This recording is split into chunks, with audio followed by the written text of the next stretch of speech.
Kim qoruyur dəyərləri Fazil bəy? Yəni xalq yoxsa qanun Xalq ya da heç vaxt xalq bütövlükdə mühafizəkar olur. Xalq bir ənənənin yaşamasına çalışır. Ənənə də elə bir situasiyadır ki, onda mütləq hansısa bir ya kənar təsirlə olmalıdır, ya da cəmiyyətin içindən bəlli bir dediyim dəyər elitası formalaşmalıdır ayrı-ayrı sahələrdə. Bunlar məsələn Avropada, dünyada olan yenilikləri tərcümə eləyərək, çevirərək gətirməlidir.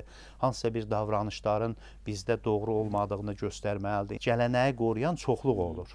Çoxluq çox zaman azlıq üzərində öz hakimiyyətini qurur.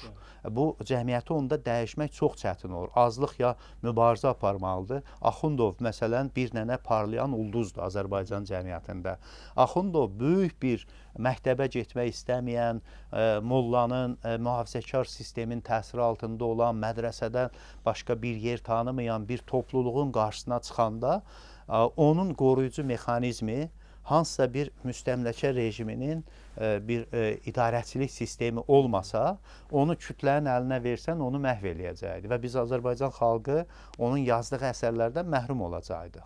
Yaxud da Həsən bəy Zərdabinin əkinçisinə pul ödəməyən xalqımızın böyük əksəriyyəti başqa yerlərə pul ödəyirlər. İndi bu günün özündə də, məsələn, xeyriyyə, müəyyən mənada universitet, təhsil filan pul ödəməyən adamlar daha çox pulu nəyə ödəyirlər?